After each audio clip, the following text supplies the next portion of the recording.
Hello बच्चों, Animesh maths में आपका स्वागत है। तो जैसा कि एमटीएस के लिए शॉर्ट कोर्स की बात थी, तो उसी में ये पांचवा लेक्चर है। तो चलिए, जैसे प्रॉमिस हमारा वैरायटी ऑफ क्वेश्चंस कराने का, उस प्रॉमिस को रखते हुए और अब आप चूंकि पांचवा लेक्चर है तो आप देखोगे कि पीछे की काफी चीजें रिपीट होने लगेंगी और एसएससी एग्जामिनेशन में ऐसा होता है कि कॉन्सेप्ट्स आइडियाज रिपीट होते हैं। आपको उसी का फायदा उठाना है, उन चीजों को पिक करना है और उन चीजों को सही से एग्जाम में एग्जीक्यूट कर देना है। तो बेटा जी, क्या क्वेश्चन है ये अंकित मूल्य और लागत मूल्य के अनुपात के बारे में बात हो रही है, राइट। तो मैंने आपको समझाया था कि 100 में से, है ना, 100 में से आप डिस्काउंट माइनस कर दो। डिस्काउंट क्या, डिस्काउंट नहीं पता, डी मान लो, डी प्रतिशत, और 100 में आप प्रॉफिट का प्रतिशत ऐड कर दो। याद है, सिखाया था मैंने आपको, पुराना लेक्चर पलट के देखिए, उसमें सिखाया हुआ है कि 100 में से डिस्काउंट का प्रतिशत माइनस कर दो, 100 में प्रॉफिट का प्रतिशत ऐड कर दो। तो ये जो अनुपात आते हैं ना बच्चा, ये सीपी बाई एसपी आ रहा है, सीपी बाई एमपी आ रहा है, कॉस्ट प्राइस बेटा मार्क प्राइस। तो एमपी बाई सीपी दिया है, सीपी बाई एमपी के लिए आप थोड़ा सा उल्टा कर देना, तो समझ ही जाओगे ना। 4/5, ठीक है, 4/5 तो बहुत आसानी से समझ में आ रहा है आपको। देखो, ये 112/5 है, 5 से कैंसिल करोगे, सिंपल सी कैलकुलेशन है कि 100 minus d over 112.5 is equal to 4/5। अब 5 से बच्चे मेरे इसको कैंसिल कर दीजिएगा, 5 से इसको कैंसिल कर दीजिएगा तो 22.5 आ जाता है, ठीक है।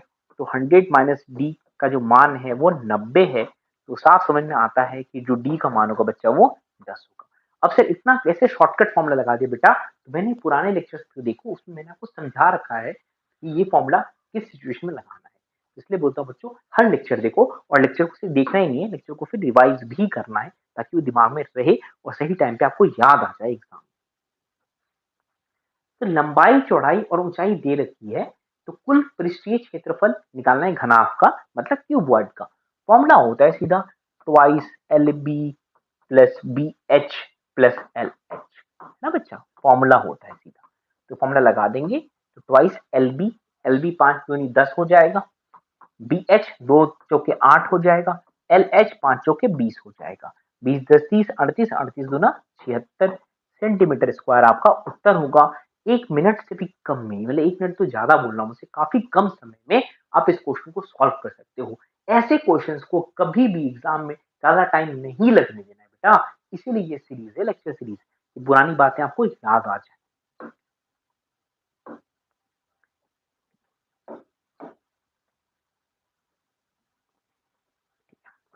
एबीसी अकेले अकेले अगर काम करते हैं तो उनको 15, 30 और 75 दिनों का समय लगता है। उनको पैसे मिलते हैं 1615 रुपए काम खत्म करने के बाद। तो ए और सी के हिस्से का अंतर आपने बताना है। अब जो पैसे मिलते हैं वो टाइम के अनुपात में नहीं, उल्टा टाइम के उल्टे के अनुपात में, मतलब जितना तेजी से काम कर सकते हो उतने ज्यादा पैसे मिलते हैं। इसको हम बोलते हैं एफिशिएंसी, दक्षता। तो टाइम का जो रेशियो है ना बेटा, दक्षता का रेशियो उसका उल्टा हो जाता है, ठीक है। तो उसका उल्टा कर दो, अगर आपको एफिशिएंसी का रेशियो चाहिए तो उल्टा कर दो, या ऐसे कर दो, हमने कैसे सीखा, इसका एलसीएम दे लो। 15-30 का एलसीएम 30 होता है और 30-75 का एलसीएम 150 होता है। अब मान लीजिए कि काम जो है वो 150 यूनिट्स का है ना, मान लीजिए काम 150 यूनिट का है। अब ए 15 दिन में, ए 15 दिन में 150 यूनिट काम करता है, तो ए एक दिन में 10 यूनिट काम करेगा, है ना। बी अगर 30 दिनों में पूरा काम करता है, पूरा काम मतलब 150 यूनिट काम करता है, तो बी 30 दिनों में 150 यूनिट काम करेगा, तो बी एक दिन में 5 यूनिट काम करेगा, 150/30। सी 75 दिनों में 150 यूनिट काम करेगा, सी 75 दिनों में 150 यूनिट काम करेगा, तो सी एक दिन में 2 यूनिट काम करेगा, 150/75। तो ये दक्षता का रेशियो हो गया उनका, ठीक है। तो 10 प्लस 5 प्लस 2 यूनिट्स का जो मान है ना, दक्षता सम कर दिया, वो 1615 रुपए। तो यहाँ से पहले तो आप एक यूनिट का मान निकालो, ये कितनी आ रही है, 5 2 10 17, 17 यूनिट आ रहे हैं। तो एक यूनिट का मान 17 से डिवाइड कर देंगे बेटा जी, तो 9 153 8 85, 95 रुपए एक यूनिट का मान आ गया है। अब आपको चाहिए क्या, आपको ए और सी का अंतर चाहिए, माइंड इट, ए और सी की अलग से वैल्यूज नहीं चाहिए, आपको ए और सी का डिफरेंस चाहिए उसे। तो ए और सी का जो डिफरेंस है 10 माइनस 2 8 यूनिट का दिख रहा है। तो बच्चे मेरे, अगर एक यूनिट का मान आपको पता चल गया है, तो ए और सी का जो अंतर है जो कि 10 माइनस 2 8 यूनिट के बराबर है, वो 95 गुना 8 हो जाएगा ना, तो 95 गुना 8 कितना हो जाएगा, 760 रुपए। तो कॉन्सेप्ट भी काफी आसान है, कैलकुलेशन भी कोई खास मुश्किल नहीं है, तो क्वेश्चन को करना एग्जाम में बनता है।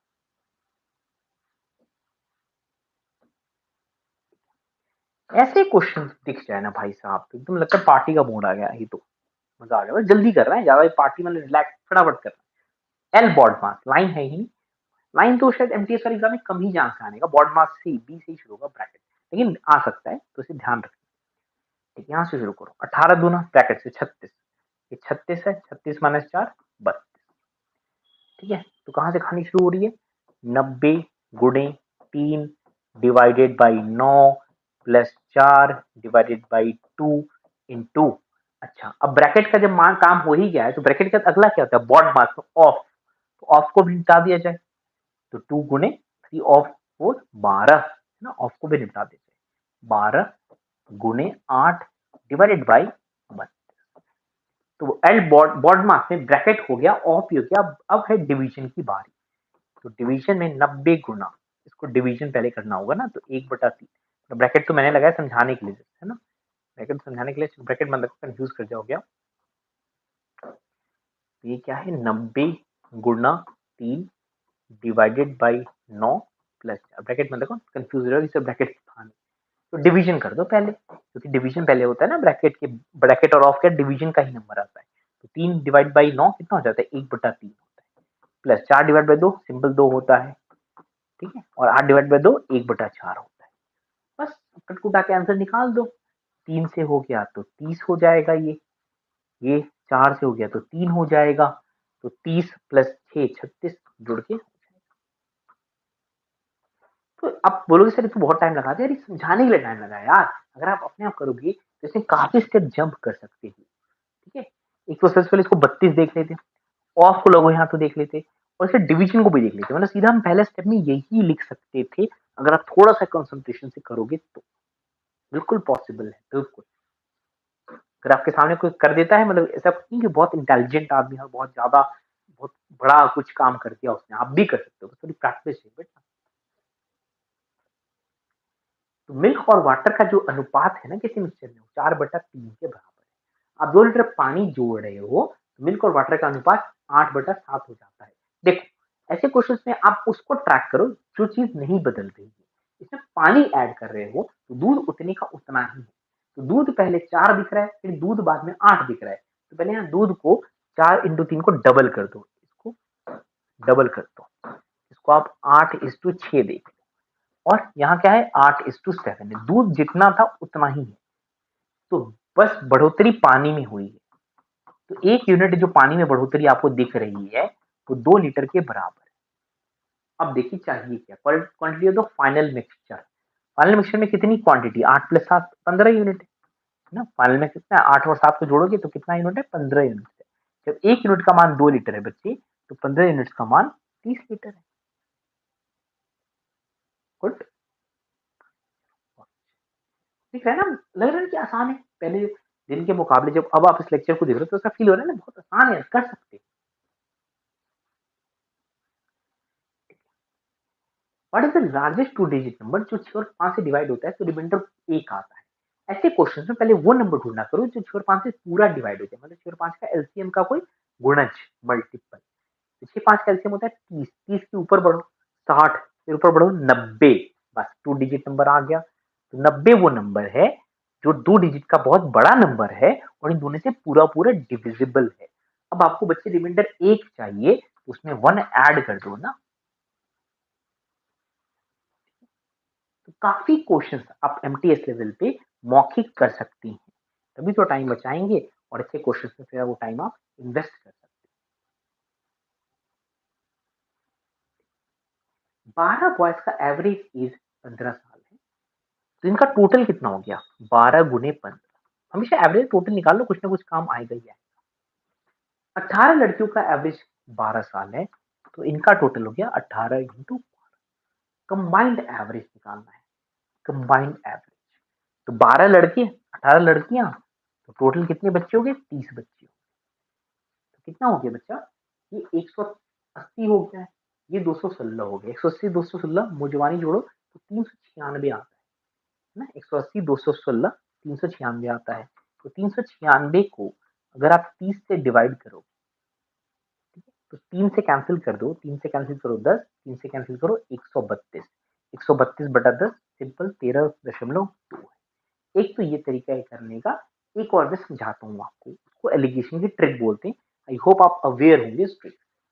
एलिगेशन की ट्रिक कहाँ चलती है, जहाँ ऐसे ही क्वेश्चन, जहाँ दो अलग अलग ग्रुप्स को मिलाया जाता है और फाइनल एवरेज पूछा जाता है। ठीक है, देखिए जरा क्वेश्चन देख लिया आपने। तो एक एवरेज है 15, एक एवरेज है 12। एक एवरेज है 15, एक एवरेज है 12, दोनों एक्सट्रीम लिखा करो।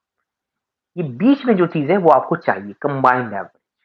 अच्छा, ठीक है। अब ये कितने कितने हैं, ये 12 लोग हैं और 18 लड़के हैं। ठीक है, तो नीचे लिखो 12 लोग लड़के, 18 लड़के।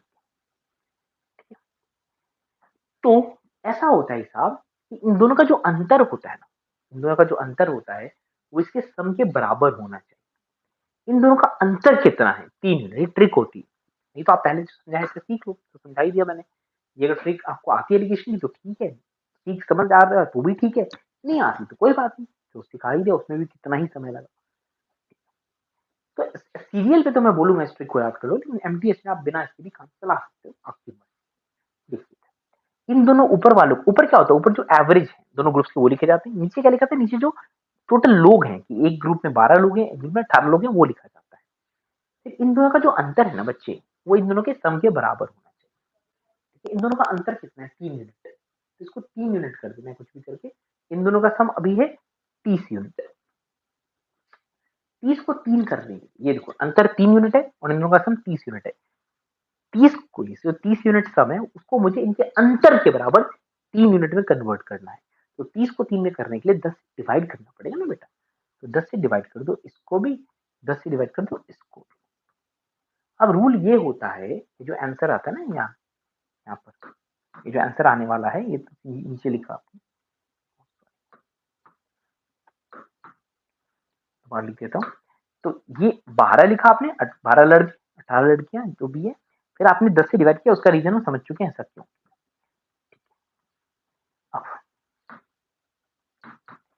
अब यहाँ ये जो आपका एक्चुअल ये क्या करोगे ना यहाँ पर, इनसे आपको क्या करना होता है। देखो 15-12 के बीच में कोई चीज है तो 15 से छोटी होगी, 12 से बड़ी होगी, है ना। 15 बड़ा होगा, तो 15 जो बड़ा है ना एक्स से, कितने से बड़ा है, वो इसका जो अंतर है वो ये चीज कितना है 1.8 है। तो एक्स का जो मान है यहीं से दिखता है 13.2। या तो ऐसे देख लो कि इसका जो अंतर है वो यहाँ दिखता है। तो x बड़ा है 12 से, तो x माइनस 12 बराबर है 1.2। तो x कितना हो गया बेटा 13.2। तो आपको दोनों नहीं करना, इन दोनों में से कोई एक कर लेना है। मतलब एक तो या तो ये पुरानी टेक्निक हो गई, ये सीख लो, या तो ये सीख लो, इन दोनों में से किसी भी एक से कर देना है, या तो इनका अंतर या तो इसका अंतर। तो मैं फिर समझाता हूँ एलिगेशन की ट्रिक क्या होती है।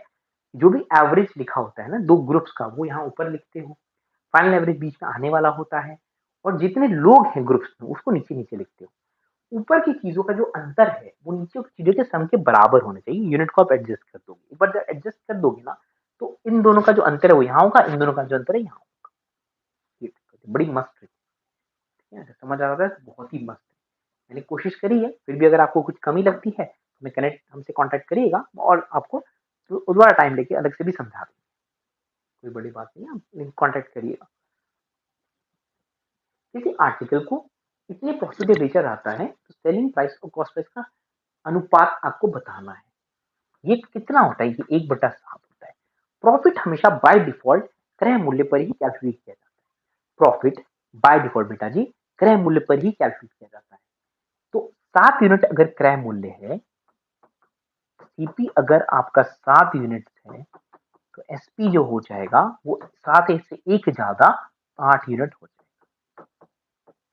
सीपी अगर 7 यूनिट है बेटा जी, तो एसपी एक ज्यादा 8 यूनिट हो जाएगा। ठीक है, तो अब आपसे एसपी और सीबी का जो अनुपात पूछा है, तो एसपी ऊपर सीपी नीचे, 8/7। ये कॉन्सेप्ट क्लियर हो, प्रैक्टिस हो, क्या नहीं कर सकते।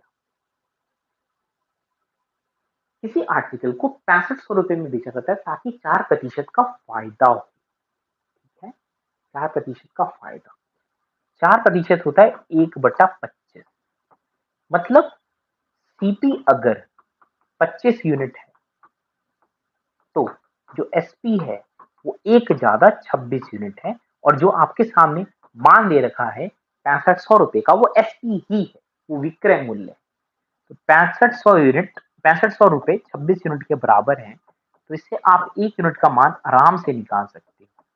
तो 1 यूनिट का मान कितना हो जाएगा, 26×2 52 होता है, 24×25 130 होता है, 250 रुपए। तो बेटा जी जो सीपी है उसका मान यहाँ से निकाल लो ना, तो सीपी है उसका मान निकाल लोगे तो कितना हो जाएगा, 25×250, 25 होता है, तो 6250 रुपए आपका क्रय मूल्य है। अब आगे का क्वेश्चन पढ़ लो। दूसरा आर्टिकल है जिसका कॉस्ट प्राइस 3350, दूसरा आर्टिकल है, इसका क्रय मूल्य, मतलब दो आर्टिकल से अलग अलग। ऐसे क्वेश्चन में क्या हमारा टारगेट होता है कि हम दोनों आर्टिकल्स का मिला के कॉस्ट प्राइस निकालते हैं, पूरी कितनी लागत लगी है, और दोनों आर्टिकल्स का मिला के सेलिंग प्राइस निकालते हैं कि दोनों आर्टिकल्स को बेचकर पैसा आया कितना अकाउंट में, उसके हिसाब से नेट लॉस या गेन का अंदाजा लगाते हैं। यही टारगेट होता है। तो हमने पहले आर्टिकल का विक्रय मूल्य दिया था, क्रय मूल्य फाइंड कर लिया। दूसरे आर्टिकल का क्रय मूल्य दिया हुआ है, वो विक्रय मूल्य फाइंड कर लेते हैं। ठीक है, तो विक्रय मूल्य क्या हो जाएगा, SP1 SP2 रहता है दूसरा। देखो बहुत सारे फॉर्मूले आपने सीखे थे ना, अब दूसरा फॉर्मूला लगाओ। लॉस है 4% का, लॉस है 4% का, मतलब एक्चुअली 96% ऑफ सीपी चल रहा है। 4% का नुकसान हुआ है तो 96% की बात हो रही है ना, 96% की बात हो रही है किसकी, सीपी की, क्योंकि लॉस और गेन हमेशा सीपी पर ही कैलकुलेट होता है। ठीक है बच्चा, 3750। ठीक है, तो अब 50 से कैंसिल करो तो 50 से 2 बार में चला जाएगा। 50 से ये 50 की 50 जीरो जीरो काट के 5 से भी सोच सकते हो, 5 से ये 75 बार में जाएगा। ठीक है, और 2 से 48 काट दीजिए इसको, 2 से 48, तो जो SP2 है वो 48×75, SP2 48×75 है, चिंता की बात नहीं है। आप 50×75 करके 2×75 150 हटा दो, 50×75 तो यही होता है 3750, 150 हटा दो तो 3600 हो जाता है। कैलकुलेशन काफी मेंटली कर सकते हो। क्या किया मैंने, समझ में आया आपको, मैंने 50×75 कर दिया। ठीक है, 50×75 और 2×75 हटा दिया, 2×75 150 होता है। भाई 50×75 यही तो है, और 150 हटा दो तो 3600 पड़ता है। आप किसी और तरीके से भी कैलकुलेट कर सकते हो। तो अब आप सॉल्व कर लेना। आपके पास दो कॉस्ट प्राइस है, CP1 आपका है, CP1 निकाला आपने 6250 रुपए, है ना। CP2 चलो कर ही लेते हैं, CP2 3750 रुपए है। तो जो टोटल सीपी है, टोटल कॉस्ट प्राइस है, वो काफी अच्छा सा बन गया, 10,000 बन गया। तो कैलकुलेशन ज्यादा होगी नहीं अब क्वेश्चन, क्योंकि 10,000 पे तो बहुत आसान हुआ कुछ भी निकालना। सेलिंग प्राइस की बात करो, एक सेलिंग प्राइस 6500 है, एक 3600 है, दोनों को जोड़ 3600 6500, सेलिंग प्राइस 1, सेलिंग प्राइस 2, 6500 3600, तो एसपी टोटल निकाल लेते हैं, वो हो गया ये 10,100, 10,100। भाई 10,000 रुपए पे 100 रुपए का फायदा हुआ है, तो 1% का मुनाफा हुआ है ना। 100/10,000, ये फ्रैक्शन इंटू अगेन 100 ताकि प्रतिशत, 10,000 सीपी पे 10,100 रुपए आपने कमाए हैं, तो आपने 100 रुपए कमाए हैं 10,000 के बेस, आपने 100 रुपए अर्न किए 10,000 के बेस पे, तो 100/10,000 फ्रैक्शन हो गया गेन, फायदा, क्योंकि एसपी ज्यादा है सीपी से, और इसको 100 से गुना कर दिया, प्रतिशत में कन्वर्ट कर दिया। ठीक बच्चा,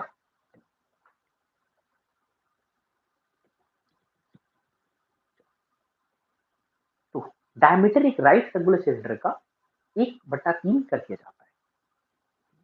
राइट सर्कुलर सिलेंडर का जो डायमीटर है वो 1/3 कर दिया जाता है। वॉल्यूम ऑफ सिलेंडर अगर सेम रहता है तो हाइट बताओ कितने टाइम्स हो जाती है, वॉल्यूम सेम रहता है। ठीक? तो डायमीटर को अगर 1/3 किया तो बेसिकली रेडियस को 1/3 कर दिया, रेडियस को 1/3 कर दिया। तो आप सोचो ना ऐसे, पाई आर स्क्वायर एच करना है आपको, पाई को छोड़ो, पाई तो सेम रहेगा ना, आर स्क्वायर एच करना है, आर स्क्वायर गुना एच करना था। आपने क्या किया, रेडियस को 3 से डिवाइड कर दिया, तो अब आर स्क्वायर बाई 9 कर दिया आप। इनटू क्या करोगे कि चीज सेम रह जाएगा, खुद सोच के बताओ। मुझे सेम वॉल्यूम चाहिए ना, तो मुझे दोनों का प्रोडक्ट सेम चाहिए, क्योंकि पाई तो वैसे भी पाई ही रहेगा। भाई आपने डायमीटर को 1/3 कर दिया है तो रेडियस को भी 1/3 कर दिया। क्वेश्चन का बताने का एक तरीका है अपना। तो बच्चे अगर आप रेडियस को 1/3 कर चुके हैं तो आज स्क्वायर बाय 9 कर चुके हैं इफेक्टिवली। आप एच को क्या बना दोगे ताकि इनका प्रोडक्ट जितना था उतना ही रहेगा, बताओ ना। साफ साफ दिख रहा है ना आप सभी को कि 9h बना देंगे, मतलब हाइट को कितना गुना कर देंगे, 9 गुना। हाइट को कितना गुना, 9 गुना। इतने सिंपल प्रश्न है, थोड़ा सा फॉर्मूला याद करो, सही का कॉन्सेप्ट लगाओ, इतनी आसानी से चीजें हो जाती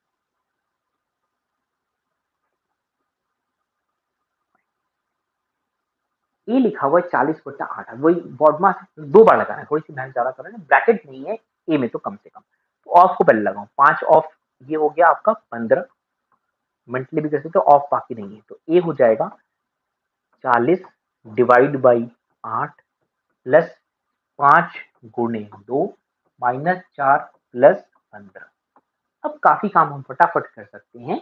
40 डिवाइड बाई 8 करा आपने 5 कर दिया, फिर गुणे का टाइम आया 10 कर दिया, और माइनस 4 प्लस 15 मतलब प्लस 11 कर दिया।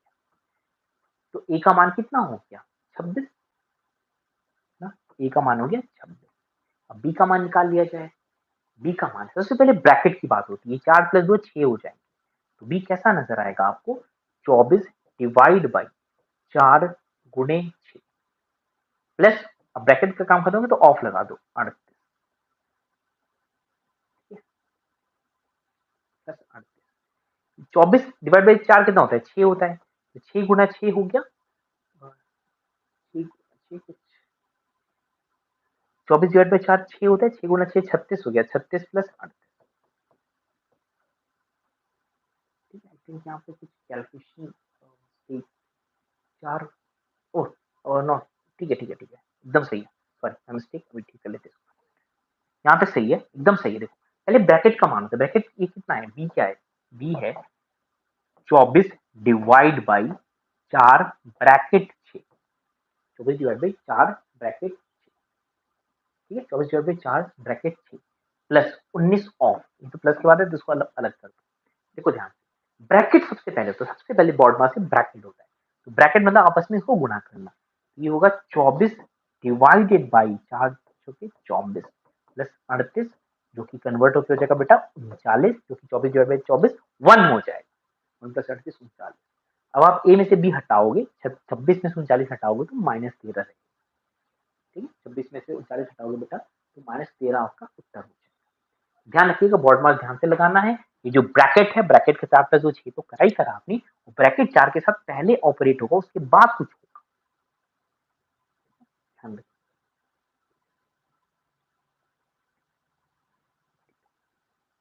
एक बैग में 2 रुपये 1 रुपये और 50 पैसे के जो कॉइन्स है उनका अनुपात दिया है 3:4:5 और टोटल अमाउंट 250 रुपए दिया है, तो कितने 1 रुपए के कॉइन्स है। ऐसे क्वेश्चंस में अब नंबर मान लो इनका 3x नंबर है, इनका 4x नंबर है और 5x नंबर है। 3x नंबर है 2 रुपए के कॉइन्स का, 4x नंबर है 1 रुपए के कॉइन का और 5x नंबर है 50 पैसे के कॉइन का। हमें सिर्फ नंबर से मतलब नहीं, सोचना आपके पास नोट बहुत सारे हैं वो मायने नहीं रखता, उन नोट के जो वैल्यू है, नोट का जो मान है वो मायने रखता है। तो 3x कॉइन से 2 रुपए के तो उनका मान 2 इंटू 3x रुपीज है। 4x कॉइन से 1 रुपए के तो उनका मान 1 इंटू 4x है। और 50 पैसे की 5x कॉइन से तो उनका मान 0.5, 50 पैसे को रुपए में कन्वर्ट कर दिया। ये टोटल मान है उन पैसे का, और वो बराबर है किसके बेटा, वो बराबर है 250 रुपए।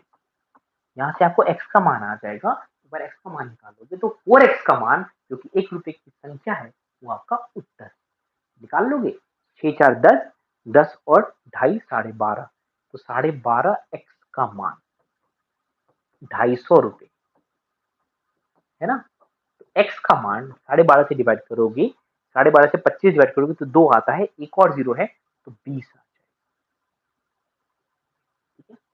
x का मान अगर 20 है तो 4x जो कि 1 रुपए की सिक्कों की संख्या है वो 80 है ना बेटा, 4x की संख्या क्या है, 80 है ना, बढ़िया।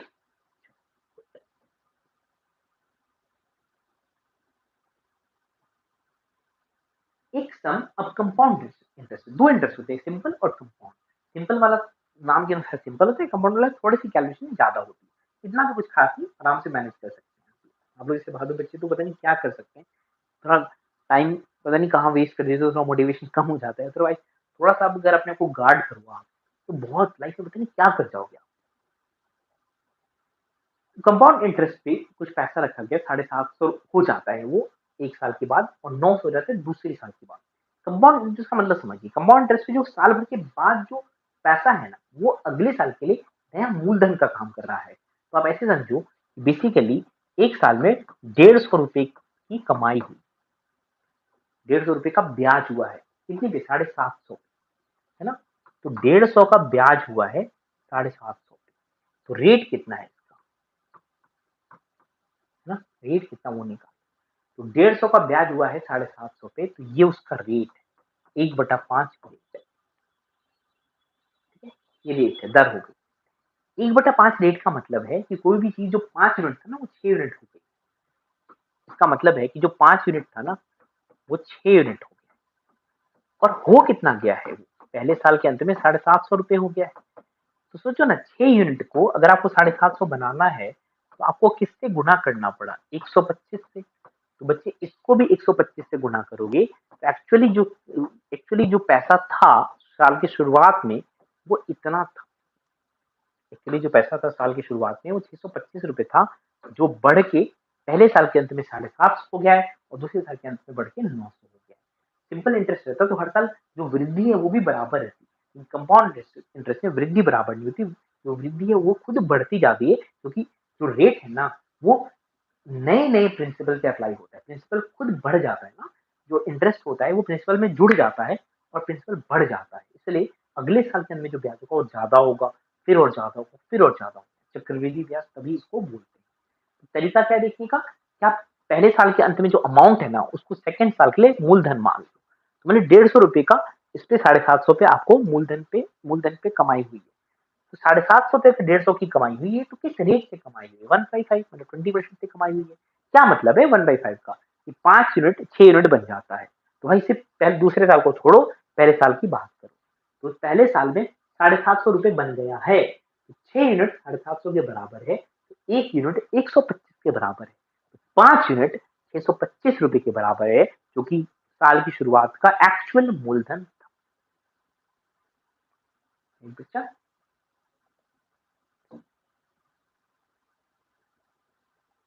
एवरेज पूछा गया सारे नेचुरल नंबर्स का 49 से 125। अब 49 125 में आपको पहले तो क्या करना पड़ेगा, पहले तो सबका सम निकालना। सबका सम कैसे निकलेगा बच्चा? ना सबका सम कैसे निकलेगा? ये सबका सम निकालने की वजह एक ट्रिक सीख लो। लगातार नंबर से ना ट्रिक सीख लो। 49 125 में कितने टोटल नंबर्स कितने? टोटल संख्या देखो, 125 में 49 हटाओ और +1 कर दिया करो, +1, ताकि नंबर में गलत एक ज्यादा बढ़ जाता है ना। टोटल नंबर जो 49 125 की टोटल संख्या काउंट करना। तो कितना होता है बच्चा? ये होता है 76 प्लस 1 77। 77, 77 संख्या है, ठीक है? तो अब इसमें ना बीच में देखो, 77 को बांट बांट दो, तो 38 38 और एक बीच जो बीच वाली संख्या है ना, वही आपका एवरेज है। बीच वाली संख्या है ना बेटा, वही आपका एवरेज, ठीक है? तो 51 कितना, ये 51 25 51 25 76 और 77, हाँ। तो 70 को बांटो, 38 38 एक, बीच वाली जो संख्या है ना, वही आपका है, ठीक। तो बीच वाली जो नंबर है ना, वही आपका एवरेज हो, 38 ये, राइट। नहीं तो अगर आप टोटल सम भी कर सकते हो, टोटल चाहो तो पूरा सम भी कर सकते हो। देखो ऐसे लॉजिक ये होता है, समझो इस बात को, देखो समझाता हूँ, लॉजिक समझो।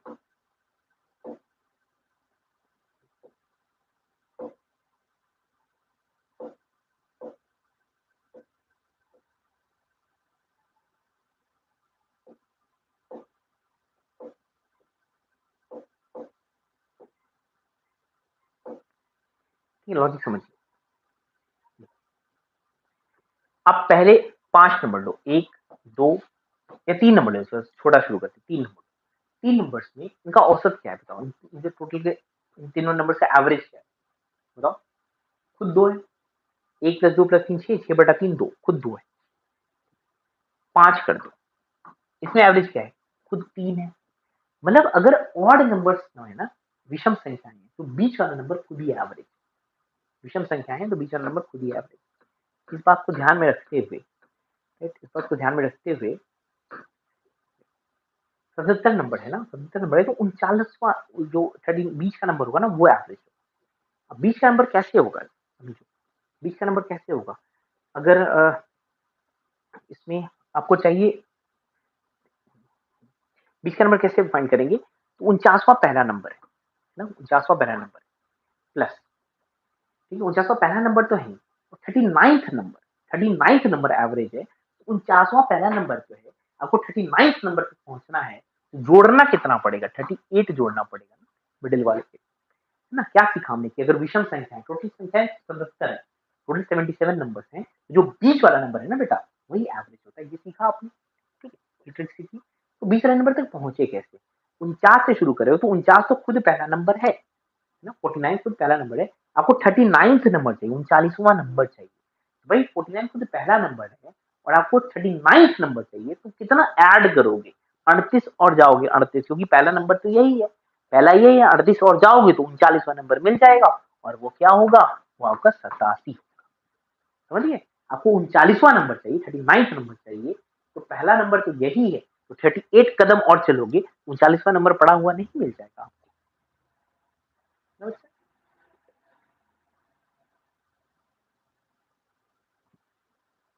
ए और बी का जो अनुपात है वो 2/3 है। बी और ए का जो अंतर है वो 28 है। तो बी और ए का सम पूछा गया है ना। अगर आप इसको 2x और 3x मान लेंगे, तो इन दोनों का जो अंतर है x वो 28 है। बेचा इन दोनों का सम है वो 5x है, वो सीधा 140 होगा ना, होगा कि नहीं बताइए ना बेटा। एमटीएस का एग्जाम है, बहुत थोड़ा सा ध्यान से पढ़ेंगे तो बहुत अच्छा कर लेंगे आप, और आप तो बहुत इंटेलिजेंट बच्चे हो यार। तो 6 महीने के लिए 10% पर एनम, 6 महीना कितना साल होता है? 6 महीना मतलब आधा साल, आधा साल। तो आधे साल में 10% लगा रहे हो, मतलब एक्चुअली 5% लगा रहे हो, 5% लगा रहे हो। आप 10% चार्ज कर रहे हो आधे साल के लिए, मतलब एक्चुअली 5% ही तो हुआ। रेट और टाइम को मल्टीप्लाई करके इफेक्टिव रेट आपको मिल जाएगा। सोचो ना, 10% 3 साल तक लगाओ तो एक्चुअली 30% चार्ज कर रहे हो। 10% 2 साल तक लगाओ तो एक्चुअली 20% चार्ज कर रहे हो। 10% 1 साल तक लगाओ तो एक्चुअली 10% ही चार्ज कर रहे हो। और 10% आधे साल तक लगाओ तो एक्चुअली 5% चार्ज कर रहे हो। किसका 5%? प्रिंसिपल का। तो 5% ऑफ प्रिंसिपल का जो मान है वो 100 रुपए, ठीक है।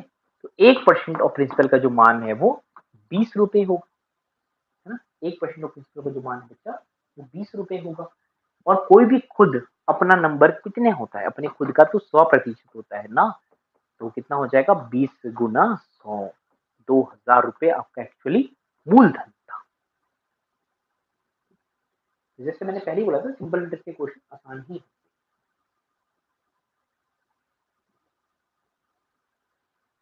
एक नदी से जुड़ा पाइप है, मतलब कहानी को लंबी चौड़ी बनाते, काम की बात पे फोकस करो। एक पाइप है जो 30 दिनों में भर सकता है, दूसरा पाइप है जो 50 दिनों में खाली कर सकता है, ठीक है। अब वैकल्पिक दिनों पे पाइप ए से शुरू करके, मतलब भरने वाले नल को पहले खोला जाता है, उसको बंद कर दिया जाता है, दूसरे दिन खाली करने वाले नल को खोला जाता है, तीसरे दिन फिर भरने वाले नल को खोला जाता है, चौथे दिन खाली करने वाले नल को खोला जाता है। तो कौन से दिन पहली बार जलाशय पूरा भरेगा? तो पहले तो आप 30 और 50 का ले लो एलसीएम, जो होता है 150 यूनिट, ठीक है, 150 यूनिट मान।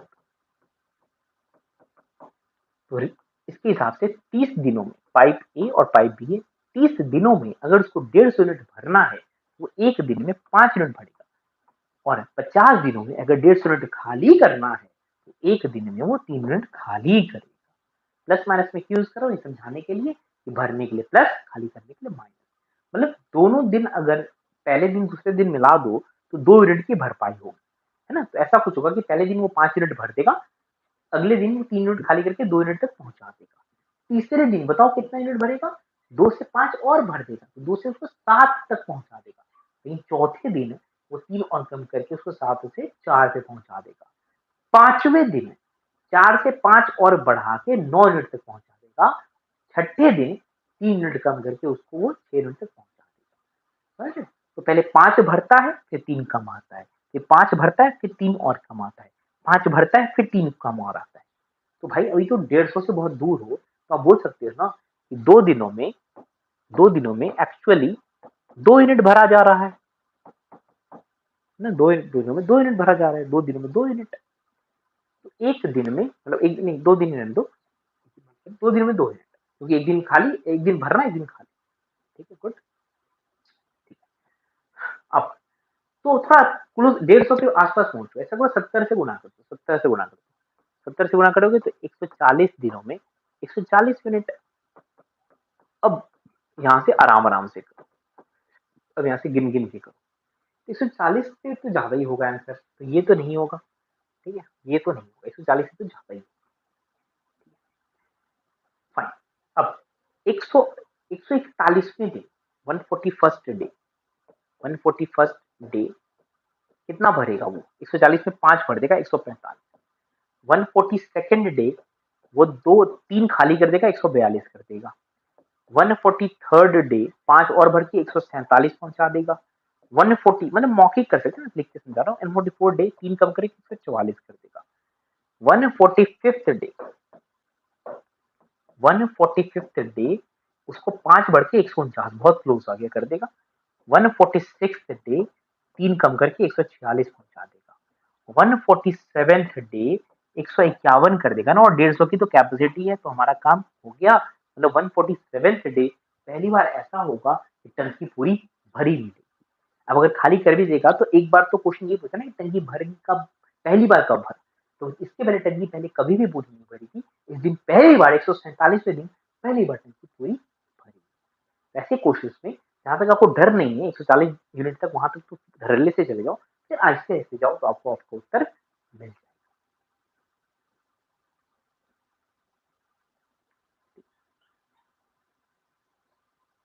तो आलोक स्टार्ट करता है पी एक जगह से 6 किलोमीटर पर आवर क्यू की तरफ।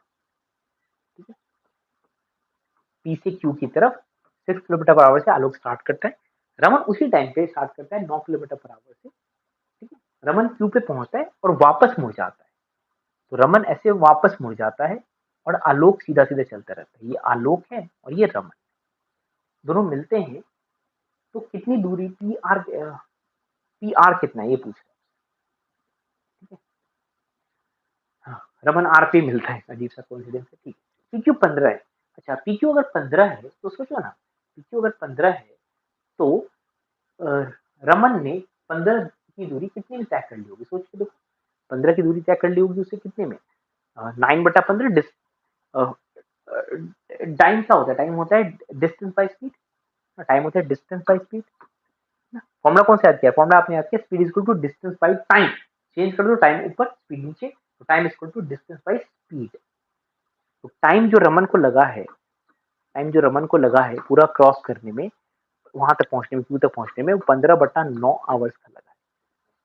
ठीक है, इतने टाइम में आलोक कितना ट्रेवल कर चुका होगा? इतने ही टाइम में आलोक 15/9, क्योंकि ये टाइम है, और टाइम को अगर स्पीड से गुना करते हो तो आपको मिल जाती है दूरी। टाइम को अगर स्पीड से गुना करते हो बेटा तो आपको डिस्टेंस मिल जाता है। तो हम देख रहे हैं कि जितनी दूरी में रमन पी से क्यू तक पहुंच गया, उतनी दूरी में, उतनी देर में आलोक कितनी दूर पहुंचा है? उतनी देर में आलोक 10 किलोमीटर पहुंचा है। तो इसके तो आगे ही मिलेगा, नहीं इसके तो आगे ही मिलेगा। ठीक है, इसके बाद जरा बड़ी इंटरेस्टिंग चीज ध्यान देना, इसके बाद क्या हुआ है? इसके बाद बेटा जी पूरा रास्ता 15 किलोमीटर का है, 10 ट्रेवल हो चुका है, तो अब बचा 5 किलोमीटर, है ना, बचा 5 किलोमीटर। अब क्या हो रहा है? इसके बाद आलोक और रमन की डायरेक्शन ऑपोजिट हो गई है। तो जब डायरेक्शन ऑपोजिट हो जाती है तो रिलेटिव स्पीड आपस में ऐड हो जाते हैं ना, दोनों की स्पीड। तो दोनों की स्पीड बच्चे जब ऐड हो जाएंगे तो ये टाइम होगा जिसमें वो आगे और मिल जाएंगे। आप आलोक की स्पीड, आलोक के ही डिस्टेंस ट्रैक करो, तो ये टाइम है। और फर्दर तो ये कौन सा टाइम है? रमन के मुड़ने के बाद रमन के वापस मुड़ने के बाद और कितनी देर बाद आलोक मिलेगा वो वाला टाइम। तो उस टाइम में आलोक और कितना चल चुका होगा? उस टाइम में आलोक और 2 किलोमीटर चल चुका होगा। तो आलोक पहले 10 किलोमीटर पहले ही चल चुका था जब तक कि रमन टर्न नहीं लिया था। रमन के टर्न लेने के बाद आलोक 2 किलोमीटर और चल चुका है। तो आलोक कितना चल चुका है? 10 प्लस 2, आलोक कितना चल चुका है? 10 प्लस 2 12 किलोमीटर चल चुका है ना। इसे समझाता हूँ, ध्यान से समझो। पहले हमने क्या किया? पहले हमने देखा कि रमन को कितना समय लगा पीसीक्यू तक पहुंचने में, उतना ही समय आलोक चल रहा होगा रास्ते में। तो रमन का समय पहले निकाल लिया, उस समय को गुना कर दिया आलोक की स्पीड से, तो आलोक की दूरी पता चली कि आलोक ने इतनी दूरी तय कर ली है जब तक रमन टर्न लिया तब तक। रमन की टर्न लेने के बाद क्योंकि डायरेक्शन दोनों की ऑपोजिट हो गई है तो दोनों की स्पीड ऐड हो जाएंगे। दूरी 10 तो पहले ट्रेवल कर चुका था, 15 की दूरी है तो 5 का ही फासला रह गया है। तो डिस्टेंस अपॉन स्पीड टाइम के बराबर है। कौन सा टाइम? जो आलोक को और मिल रहा है आगे बढ़ने के लिए, जब तक रमन मुड़ के उसके सामने नहीं आ जाता। तो ये समय को आलोक की स्पीड से गुना कर दिया तो आलोक की और दूरी मिल गई। आलोक की पहले भी दूरी थी, दोनों दूरी को ऐड कर देंगे। वही आपसे प्रश्न पूछ रहा है। ठीक है बेटा, ये क्वेश्चन आपका होमवर्क रहेगा। तो इतना जो हमने सीखा है पुरानी क्लासेस में उसके बेसिस पे यह क्वेश्चन आपको करना है और आपको कमेंट में इसका हमें आंसर डालना है। बेटा जी, तो आप इन लेक्चर्स को बार बार देखिएगा, लेक्चर्स को देखिएगा, नोट करिएगा, रिवाइज करिएगा और बताइएगा और फीडबैक हम आपके लिए और क्या बेहतर कर सकते हैं। अच्छे से पढ़ो, भगवान आपको भला करे।